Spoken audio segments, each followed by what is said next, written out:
میں پڑھنے سے مکمل ہوا، اس پر تو آپ کو بہت زیادہ مبارک ہو، اور اس مبارک کے مستحق یہ مسجد، اس کی دریاں، اس کی الماریاں، اس کی اینٹیں اور پتھر بھی ہیں کہ جہاں قرآن پڑھا جائے وہاں اللہ تعالیٰ کا نور نازل ہوتا ہے۔ یہ اللہ تعالیٰ کے نور کی کتاب ہے۔ قد جاءکم من اللہ نور، یہ کتاب اللہ کی طرف سے نور بن کر آئی ہے۔ خالی اگر پڑھیں تو بھی اللہ کی طرف سے نور ملتا ہے، اور اس کے علاوہ نیکی بھی بہت زیادہ ہے۔ ایک ایک لفظ پہ 10 نیکیاں بھی ملتی ہیں، پڑھنے پر بھی، سننے پر بھی۔ لیکن یہ جو آخری سورت قرآن کریم میں ہے اور آخری یہاں پڑھی بھی گئی، اور اللہ کا شکر اب سب کو آتی ہے، میں آپ کو مختصر سے وقت میں بتاؤں گا اس سورت میں ہمارے لیے پیغام کیا ہے۔ اللہ کا شکر ہے ہم میں 3 طرح کے لوگ بیٹھے ہوئے ہیں، بچے بھی ہیں، جوان بھی ہیں اور بوڑھے بھی ہیں، تینوں طرح کے لوگ بیٹھے ہوئے ہیں۔ اس صورت میں اللہ تعالیٰ ان تینوں کو مخاطب کرتا ہے۔ اس صورت میں تینوں، اگر تم بچے ہو تو، اگر تم جوان ہو تو، اگر بوڑھے ہو تو، یہ صورت کے تم مخاطب ہو۔ اس لیے کہ بندہ جب بچپن میں ہوتا ہے تو اس کے مسائل زیادہ ہوتے ہیں، حل کرنے والا کوئی نہیں ہوتا۔ حل کرنے کے لیے یا ابا کے سامنے جائے گا، یا کسی امی کے پاس جائے گا، یا کسی بڑے کے پاس جائے گا، اور بچپن میں صرف تمنائیں پیدا ہوتی ہیں۔ بندے کا دل کرتا ہے میں یہ کھاؤں، مجھے یہ ملے، میں ادھر جاؤں، فلاں نے مجھے یوں کہا، اس نے مجھے یہ کیا، بس یہ باتیں ہوتی ہیں بچپن میں۔ دوسرے نمبر پر جوانی ہے جو مستانی ہوتی ہے، خواہشات کا انبار ہوتا ہے۔ جوانی میں بندہ سوچتا ہے کہ مجھے زمین پہ پاؤں مارنے کا موقع بنے تو میں سوراخ کر دوں گا، اگر کوئی میرے سامنے کھڑا ہو تو مکہ ماروں تو میں ریزہ ریزہ کر دوں گا۔ بندہ سوچتا ہے مجھے موقع ملے پوری دنیا کو میں ایسے کر دوں گا۔ یہ جوانی ہوتی ہے۔ جوانی میں خواہشات لامحدود ہوتی ہیں۔ پھر تیسرا مرحلہ بڑھاپے کا آ جاتا ہے۔ بڑھاپے میں بندہ لمبی سوچیں سوچتا ہے، کرنے جوگا کچھ نہیں ہوتا۔ بڑھاپے میں صرف یہ سوچتا ہے کاش میں یہ بھی کر لیتا، کتنا اچھا ہو میں یہ بھی کر سکوں، یہ کام بھی ہو جائے، اگر ایسے ہو جائے کتنا اچھا ہوتا، اگر ایسے ہو جاتا، اگر فلاں کو میں کہوں تو وہ یوں کر سکتا ہے، لیکن اب اس کو میرے پاس لائے کون۔ یہ بڑھاپا ہوتا ہے، اور ہر ایک عمر کی مزاج اور تمنائیں جدا ہوتی ہیں۔ اللہ تبارک و تعالیٰ نے فرمایا قل، اے نبی اب کہہ دیجیے، اعوذ برب الناس، میں لوگوں کے رب کی پناہ میں آتا ہوں۔ اعوذ میں پناہ میں آتا ہوں، رب الناس لوگوں کے رب کی۔ اور یہ لوگوں کا رب اس وقت ہوتا ہے جب اسے تربیت کی ضرورت ہوتی ہے، یہ بچپن کا وقت ہے۔ اس لیے کہ جوانی میں تو وہ خود کلیوں کا رب بنا ہوتا ہے، جب آپ کما کے لے کے آتے ہو تو پھر تو آپ رب بن جاتے ہو۔ اس وقت برب الناس یہ بچپن کا زمانہ ہے، جب آپ کسی کے محتاج ہوتے ہیں، اور ایسے وقت میں جب آپ محتاج ہوں تو اس وقت بھی اصل توجہ اور دھیان ہمارا اللہ کی طرف ہونا چاہیے، کسی دوسرے کی طرف ایسا دھیان اور توجہ نہیں ہونی چاہیے کہ اللہ سے تعلق ٹوٹ جائے۔ اور یہ بچپن میں ہمارے دھیان زیادہ ادھر ادھر چل پڑتے ہیں۔ اس پہلی آیت میں کہا کہ بچپن جو تمہارا ہے اس میں بھی توجہ، دھیان، خیال وہ اللہ کی طرف ہونا چاہیے، کیونکہ وہ ہے رب الناس۔ اور اس میں مفسرین لکھتے ہیں الناس، یہ جو الف لام ہے یہ 18 قسموں کا ہے، اور یہ الف لام کی وجہ سے لفظ کا مفہوم متعین ہوتا ہے۔ اب رب کے ساتھ جب الناس آیا تو الناس سے مراد وہ والے لوگ ہیں جن کو رب کی ربوبیت یا لوگوں کی ربوبیت کی ضرورت ہوتی ہے۔ بھئی کوئی ان کی تربیت کرے، ان کو کھلائے، ان کو دے، ان کا جیب خرچ دے، ان کی ضروریات پوری کرے، ان کے مسئلے سیدھے کرے۔ لیکن باوجود اس کے کہ ساری دنیا تمہارے مسئلے سیدھے کرے، لیکن تمہارا دھیان کس کی طرف ہونا چاہیے؟ اس مالک کی طرف ہونا چاہیے۔ بچپن میں بھی تمہارا دھیان اس مالک کی طرف ہونا چاہیے، یہ بچپن ہے۔ لیکن جب بندہ اوپر جاتا ہے تھوڑا سا تو وہ پھر مالک بن جاتا ہے، کوئی وراثت مل جاتی ہے، کچھ کمائیاں ہو جاتی ہیں، کچھ دولت آنا شروع ہو جاتی ہے، بندے کا ذرا ٹیکا کھڑکا دھڑکا بن جاتا ہے۔ پھر بندہ کہتا ہے میرے نہ گل کر، میرے کو تو مال ہی پڑا، میرے ابے سے مجھے یہ مل گیا، وہ مل گیا، آپ مجھے کیا سمجھتے ہو؟ غریب سمجھتے ہو مجھے؟ تم سمجھتے ہو میرے پاس شے کوئی نہیں؟ اگلی آیت میں فرمایا ملک الناس، اس مالک کی بھی پناہ میں آتا ہوں جو لوگوں کا مالک ہے۔ جوانی میں تم بھی مالک بنتے ہو، لیکن اس مالکیت کو اہمیت اتنی نہ دینا کہ حقیقی مالک تمہیں بھول جائے۔ یہ جوانوں کو مخاطب کیا، بچوں کو نہیں مخاطب کیا۔ ہر جوان کے پاس کچھ نہ کچھ ہوتا ہے، وہ کچھ نہ کچھ وارث، مالک، دولت والا کچھ نہ کچھ ہوتا ہے، لیکن فرمایا کہ تم اگر مالک بن جاؤ، تمہیں دولت مل جائے، تم مالدار بن جاؤ، پھر بھی ملک الناس کی پناہ میں رہنا۔ ایسا نہ ہو کہ اپنے اندر سمجھو کہ میں بادشاہ، میرے پاس بہت کچھ ہے، ایسا نہ کرنا۔ ملک الناس، اس ملک الناس کی میں پناہ میں آتا ہوں۔ اور آگے جب بندہ بوڑھا ہوتا ہے پھر تو دولت کی مقدار ہی وادو ہو جاتی ہے، پھر تو بندہ چلنا بدل جاتا ہے، پھر بندہ کہتا ہے میں تو محلے کا، گاؤں کا، علاقے کا بڑا ہوں، مجھے کیا سمجھتے ہو؟ میں تو جناب کسی کو یہ کہوں تو کوئی میری بات کا انکار نہیں کرے گا۔ تو یہ جب بڑھاپا آتا ہے تو بڑھاپے میں بعض اوقات بندے کا ذرا مزاج بدلتا ہے، بندہ سمجھتا میں پتہ نہیں کیا چیز۔ تو فرمایا کہ اس وقت بندے کے اندر الوہیت والا مزاج پیدا ہوتا ہے، اور میں ایسے کروں تو یوں ہو جائے گا، اور میں ایسے کہوں تو یہ ہو جائے گا۔ بندے کے اندر اپنے آپ کو مسلط کرنے کی عادت بن جاتی ہے۔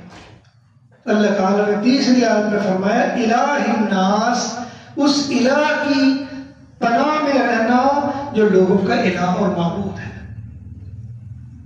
اور اللہ تعالیٰ نے تینوں وقت کی بیماریوں کے لحاظ سے اللہ تعالیٰ نے اس کا علاج تجویز کیا۔ یہ آدھی صورت ہو گئی۔ آدھی صورت میں تین لوگ، ان کا مزاج اور مزاج کے لحاظ سے نتیجہ وہ کیا ہوگا، یہ تین، اور بتا دیا کہ ان تینوں جگہوں پر آپ نے اس میں نہیں الجھنا، اپنے اللہ کی طرف متوجہ ہونا ہے۔ یہ پہلی بات۔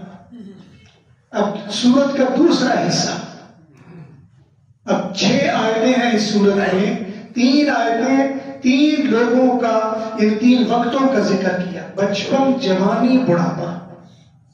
پہلی آیت اعوذ برب الناس، ملک الناس، الہ الناس۔ بچپن میں رب الناس تربیت کی ضرورت ہوتی ہے، ابا تربیت کرے، بھائی کوئی تربیت کرے، لیکن فرمایا کہ اصل تربیت کرنے والا وہ اللہ رب العالمین ہے۔ اپنے بچپن میں اس کی طرف زیادہ دھیان دینا۔ پھر تھوڑا آگے بڑھے تو بندے کو دولت کا ہوتا ہے، میرے پاس دولت ہے، اختیار ہے، کیا کچھ ہے۔ فرمایا ایسے وقت میں بھی ملک الناس، اصل مالک اللہ رب العالمین۔ تم اگر مالک بن گئے ہو تو یہ نہ سمجھنا کہ تم مالک بن گئے، یہ تو چند دن کی تمہاری آزمائش ہے، تمہیں مالک بنا دیا ہے اور تمہیں طاقت دے دی، تمہیں جوانی دے دی، اختیار دے دیا، دولت دے دی اور بڑا بنا دیا ہے، تمہارے چھوٹے سے بول پر دنیا تمہارے آگے جھک جاتی ہے، تو یہ جوانی ہے۔ اور پھر جب آخرت، جب بڑھاپا آتا ہے، پھر بندے کو ایسی اختیار، کوئی حیا کی وجہ سے، کوئی روب کی وجہ سے، کوئی نوکری کی وجہ سے لوگ مجبور ہوتے ہیں آپ کے آگے۔ بندہ اپنے آپ کو بعض اوقات خدائی کے مرتبے پر سمجھنا شروع کر دیتا۔ دنیا میں جتنے بھی خدا بنے ہیں، کوئی بچپن یا جوانی میں نہیں بنا، بڑھاپے میں بنے ہیں۔ جس نے بھی خدائی کا دعویٰ کیا، یہ 50 سال سے اوپر جا کر کیا۔ نمرود کو لے لیں، حامان کو لے لیں، شداد کو لے لیں، قارون کو لے لیں، یہ سب 50 سے اوپر گزر کر خدائی کے دعوے دار بنے۔ اس لیے کہ اس وقت ذرا بندے کو پتا ہوتا بھی اب میرا روب صحیح قائم ہو گیا۔ تو پہلے حصے کے بعد پھر دوسرا حصہ فرمایا من شر الوسواس الخناس۔ اب یہاں سے دو پہلو بتا دیے، ایک پہلو اچھائی والا، ایک برائی والا۔ اور وسواس کس کو کہا جاتا ہے؟ یہ جو ہمیں خیالات آتے ہیں، میری بات سن کر آپ کو کئیوں کو خیال آ رہے ہوں، اور کیا کیا آ رہے ہوں، میں بات کرتا ہوں تو آپ کہیں پہنچ جاتے ہوں، دوسری بات کرتا ہوں کہیں اور پہنچ جاتے ہیں۔ یہ وسواس ہے، اور یہ وسواس یہ دو طرح کے ہوتے ہیں۔ یہ وسواس اچھے بھی ہوتے ہیں، یہ وسواس برے بھی ہوتے ہیں۔ اچھے وسواس جو سن کر آپ کا دل خوش ہو، اور برے وسواس سن کر آپ خود بھی پریشان ہوں اور پریشانی آپ پر مسلط ہو جائے، یہ وسواس ہوتے ہیں۔ جو میں باتیں کر رہا ہوں، اگر جوانی کی بات ہے، بچپن کی بات ہے، بڑھاپے کی بات ہے، آپ کے ذہن میں کیا کیا خیالات آ رہے ہوں گے، یہ وسواس ہے۔ اور وسواس یہ برے نہیں ہوتے، یہ انسان کی فطرت ہے۔ کوئی انسان ایسا نہیں جس کو وسواس نہیں آتے ہوں۔ وسواس اردو میں خیالات کو کہتے ہیں۔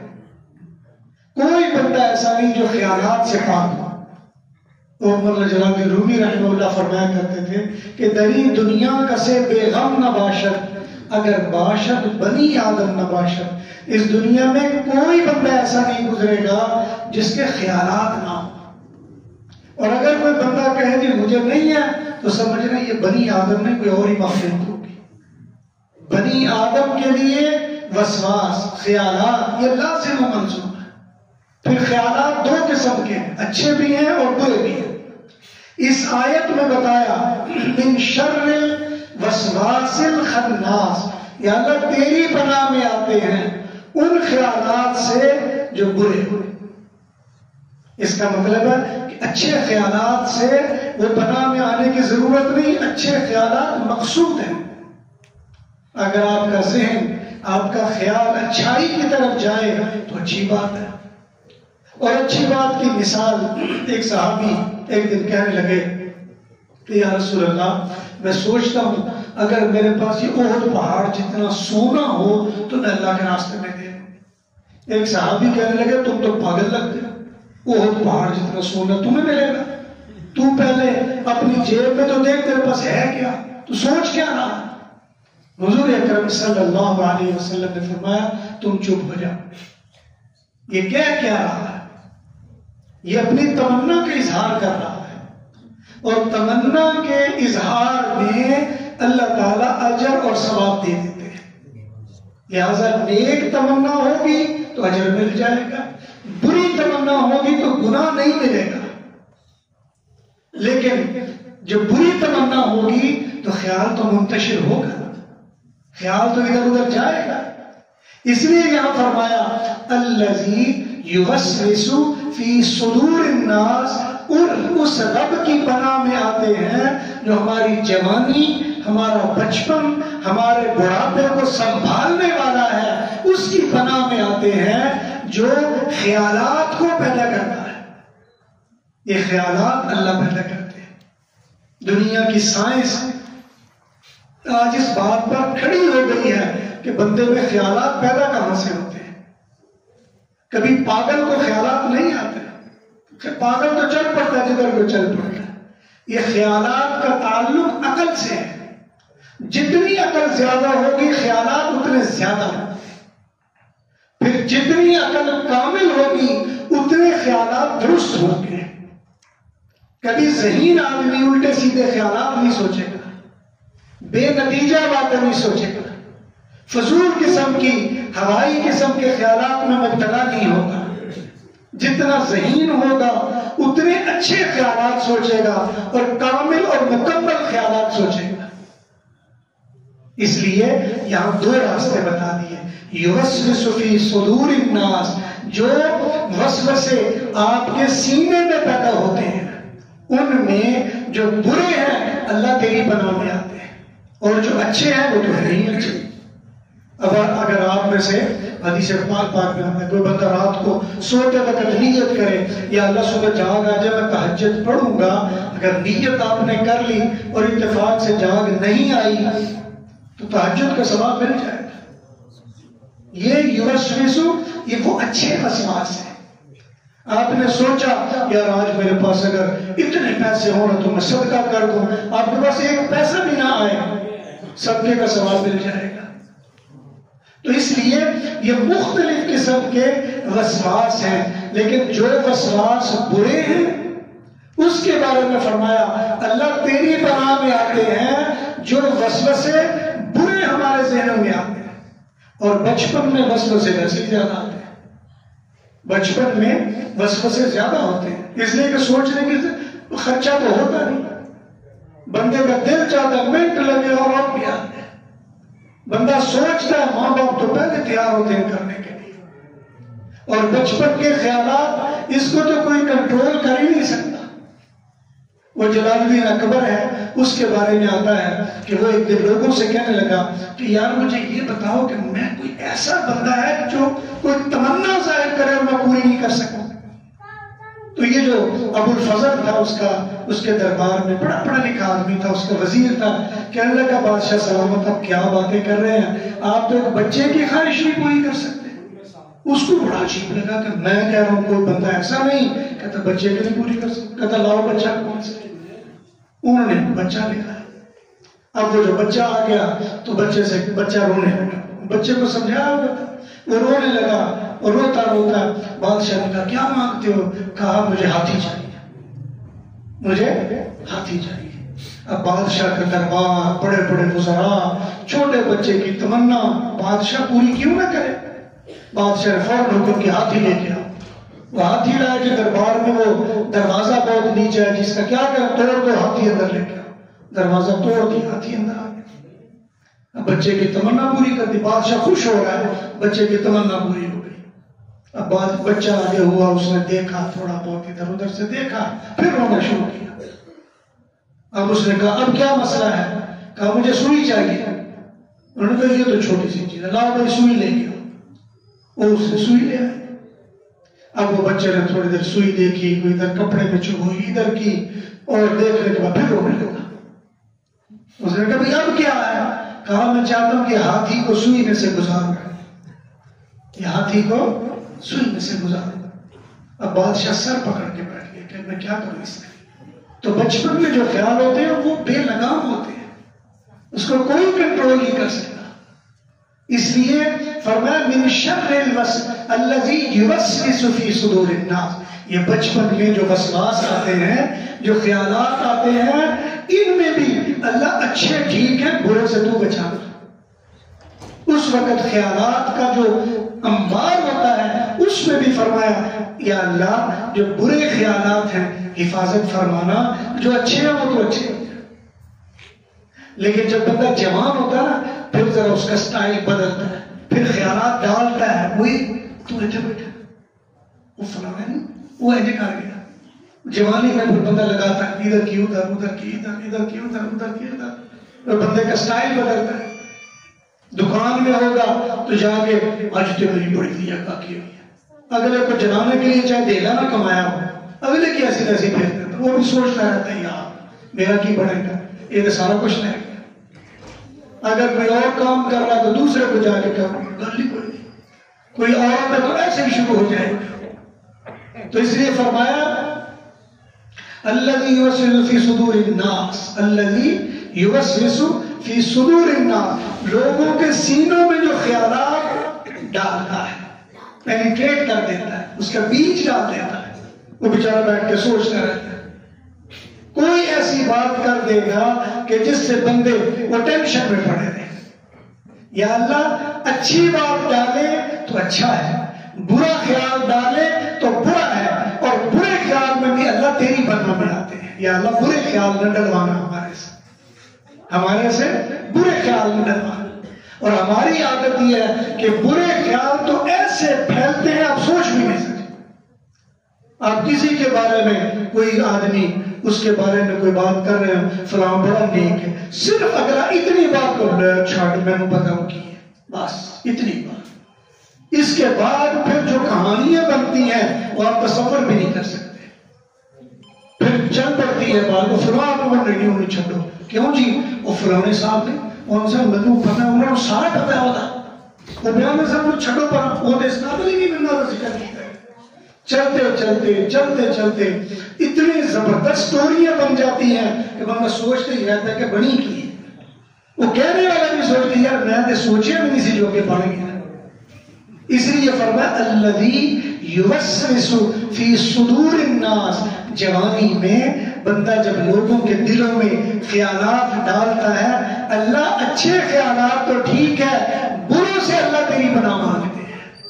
اس لیے کہ جوانی میں یہی تو طاقت ہوتی ہے، بندہ خیال ڈال کے لڑا کے رکھ دیتا ہے، عورتیں لڑا کے رکھ دیتی ہیں، خامن بیوی کو طلاق میں جاتی ہے۔ ایسے مذاق میں نے چھوٹی چھوٹی باتوں پر طلاقیں ہوتی دیکھی، صرف اتنی بات پر کسی نے کہا تیری بیوی کدھر؟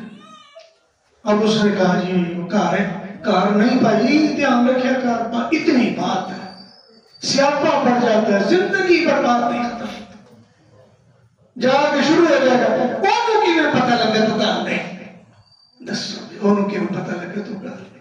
اس نے اپنی طرف سے چھوڑی ہے اور لڑائی شروع، اور پھر یہ لڑائی زندگی میں ختم ہونے میں نہیں آتی۔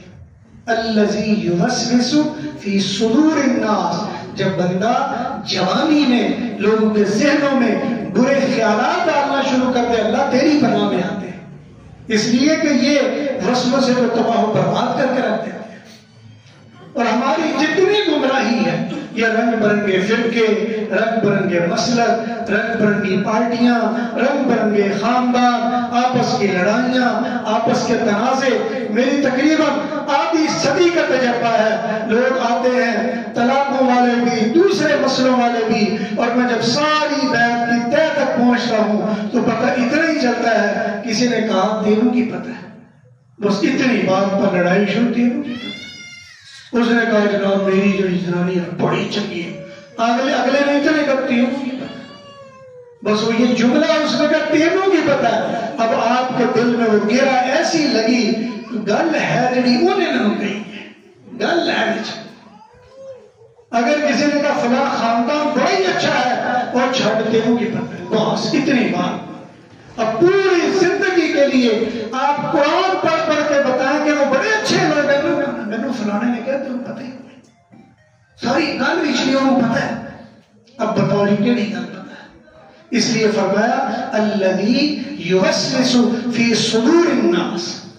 اور یہ یاد رکھ لیں، شرعی مسئلہ یہ ہے کہ آپ اگر کسی کا کوئی گناہ دیکھ بھی لیں، اس پر خاموشی اختیار کریں، درگزر والا معاملہ کریں، فاعفوا واصفحوا، درگزر کریں، پردہ ڈال دیں، اللہ قیامت کے دن ہو سکتا ہے اس وجہ سے آپ کی بخشش کر دے، کیونکہ وہ ستار العیوب ہے، وہ عیبوں کو چھپا لیتا ہے۔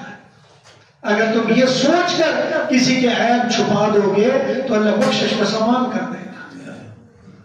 اور اسی لیے قرآن میں فرمایا اللہ تعالیٰ نے لولا اذ سمعتموہ ظن المؤمنون خیرا، تمہارے اندر یہ عادت کیوں نہیں پیدا ہو جاتی اگر کسی کے بارے میں سنو تو اچھا گمان کر لیا کرو، اچھی سوچ لیا کرو، بھئی اچھائی کے بارے میں سوچ لیا کرو۔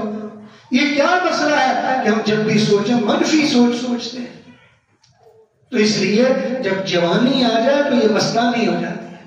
الذی یوسوس فی صدور الناس، وسوسے یہ سینوں میں ڈال دیتے ہیں۔ اور پھر جب من الجنت والناس وسوسے ڈالنے والے، کبھی کبھی تو پتہ ہوتا ہے کہ یہ بندہ کہنے والا کون ہے، اور کبھی پتہ بھی نہیں ہوتا کہ کیا کون گیا ہے۔ کہنے والا تو پتہ ہوتا ہے نا یہ فلاں نے کہا ہے، اور بعض اوقات مینوں بڑے پکے بندے نے دسیا، اب وہ پکا بندہ کون ہوتا ہے کوئی بھی نہیں، میں دسنا بڑے پکے بندے نے دسیا، نام نہیں لے سکتا، انہیں میرے کو وعدہ لیا نہیں تو میں تم دس دیتا من الجنت والناس۔ اور شیطان کا یہی عمل ہے کہ ان الشیاطین لیوحون الی اولیائہم، شیطان اپنے دوستوں کے کانوں میں ایسی بات ڈالتا ہے لیصدوکم عن سبیل اللہ، تاکہ تمہیں اللہ کے راستے سے روک دے۔ یہ شیطان کا کام ہے، اس لیے کہا من الجنت والناس۔ حدیث مبارکہ میں ہے جب بھی کوئی بندہ کوئی برائی کرنے لگتا ہے، فرشتہ آتا ہے اور اسے کہتا ہے نہ کر۔ انسان کے دل میں خیال آتا ہے یہ تو گناہ ہے، نہیں کروں، تھوڑا رکتا ہے، پھر شیطان آ کر زور لگاتا ہے تو اللہ ایڈا بخشن ہار ہے، منٹ جو نے بخش دینا، انہوں کے ایڈے مسئلے تو کر لے اور توبہ کر لی، اللہ نے صاف کر دینا کام۔ پھر بندہ آگے بڑھتا ہے، پھر فرشتہ آتا ہے کیا کرنے لگا، اللہ کی نافرمانی، رک جا، پھر بندہ تھوڑا سا رکتا ہے، پھر شیطان آتا ہے زور لگاتا ہے، اللہ کو غفار نہیں سمجھتا، وہ تو اتنا بڑا غفار ہے، اس نے تو خود کہا ہوا ہے کہ اگر سارے انسان زمین سے آسمان تک گناہوں کے ڈھیر بھی لگا دیں، میں میرے سامنے سچی توبہ کریں، میں بخش بھی دیتا ہوں اور مجھے پرواہ بھی نہیں ہوتی۔ یہ حدیث نہیں سنی، حضور کی بات پر یقین نہیں، ایک چھوٹا جا کمپلیٹ اللہ کے واسطے مشکل، بندہ پھر سٹارٹ ہوتا ہے، پھر فرشتہ کہتا ہے کیا کرنے لگے ہو؟ بالآخر ایک وقت آتا ہے کہ یا تو بندہ فرشتے کی بات میں آ کر رک جاتا ہے یا شیطان کی بات میں آ کر چل پڑتا ہے اور کر گزرتا ہے۔ اس لیے فرمایا من الجنت والناس، وہ جنات میں سے ہو یا انسانوں میں سے، اور انسانوں میں تو ظاہر بات ہے بڑھاپے میں جو گپ لگائی جاتی ہے اس کا تو ماشاءاللہ حد ہی نہیں ہوتی، بندہ ساتھ کہہ رہا ہوتا ہے چھٹے وار تو بے نہیں کیتے، اے تجربہ ہے پوری زندگی دا، اے تین میں نچوڑ دسن لگا ہوں، اب وہ نچوڑ دس رہا ہوتا ہے اور تباہی کر رہا ہوتا ہے، یہ بڑھاپے میں ہم کرتے ہیں۔ اس لیے من الجنت والناس یہ بتایا، تو یہ سورت آپ کے لیے اللہ کی پناہ میں آنے کا ذریعہ ہے۔ آپ کس عمر میں ہیں، آپ کیا کام کرتے ہیں، آپ کہاں پہ زندگی گزارتے ہیں، ہر وقت میں یہ سورت آپ کے لیے ایک بہترین نعمت ہے۔ اس کو پڑھتے رہا کریں اور سمجھتے رہا کریں اللہ میں جوان ہوں، یا اللہ میں بچپن میں ہوں، یا اللہ میں بڑھاپے میں ہوں، میری حفاظت فرمانا، ہر قسم کے وسوسوں سے بھی حفاظت فرمانا، ہر قسم کی شیطانیوں مکاریوں سے بھی حفاظت فرمانا، اللہ ہر قسم کی لڑائیوں فسادات سے بھی حفاظت فرمانا، اور من الجنت والناس، یا اللہ میں انسان تو ہوں ہی لیکن کبھی کبھی میرے اندر بھی شیطانوں والی عادتیں آ جاتی ہیں، اللہ اس سے بھی حفاظت فرمانا، لیکن کبھی کبھی تو انسان شیطان کے آگے بھی بے بس ہوتا ہے اور شیطان اس کے اوپر سوار ہو جاتا ہے کہ جان دے کوئی پرواہ نہیں، کبھی کبھی شیطان بھی آ جاتا ہے۔ تو اس لیے یہ چھوٹی سی صورت ہے، آپ کس عمر میں آپ کیا کام کرتے ہیں، ابھی وقت مختصر ہے، میں اور بھی بتانا، ہر طرح کے لوگوں کے لیے، ہر خاندان کے لیے، ہر ایک کے لیے اس صورت میں اللہ تعالیٰ نے پوری ایک سسٹم رکھا ہوا ہے، لیکن سسٹم کے شروع میں اعوذ ایک لفظ بولا ہے۔ اعوذ کا مطلب اللہ میں تیری پناہ میں آتا ہوں، اللہ تیری حفاظت میں آتا ہوں۔ جب آپ یہ کہہ دو اللہ تیری حفاظت میں آتا ہوں، اور اس کے بعد اگر گناہ ہو بھی جائے تو اللہ درگزر کر دیتے ہیں، اس لیے کہ گناہ جو ہم سے ہونا وہ ہو کر رہنا ہے۔ اللہ تعالیٰ آپ کو یہ نہیں کہتے کہ فرشتے بن جاؤ، لیکن اللہ یہ بھی نہیں کہتے کہ شیطان بن جاؤ، اللہ شیطان نہیں بننے دینا چاہتے، فرشتے نہ بنو، یہ گناہ تم سے ہونے وہ ہو کر رہنے ہیں، لیکن گناہ کرنے کے بعد اکڑ نہ جاؤ تو پھر کیوں ہے، کیا کوئی بہت بڑا گناہ کر لیا اللہ جیسے بہت بڑا ہے، یہ نہ کرنا، جتنا بھی گناہ ہو جائے چھوٹا یا بڑا، اعوذ اللہ تیری پناہ مانگتا ہوں، میرے بس سے باہر ہے، جو ہو گیا یا اللہ ہو گیا، میرا کنٹرول اختیار نہیں تھا، اللہ بخش دے مجھے، تیری پناہ میں آ رہا ہوں۔ یہ صورت ہے جو اللہ کی پناہ میں آنے کا ذریعہ ہے، اور یہ صورت بچوں کو ضرور یاد کروایا کرے اور اس کا ترجمہ ضرور یاد کروایا کرے۔ یہ بڑی باکمال صورت ہے۔ اللہ تعالیٰ سے دعا ہے جو کہا گیا، جو سنا گیا، اللہ رب العالمین اپنی بارگاہ میں قبول فرمائے۔ وآخر دعوانا الحمدللہ۔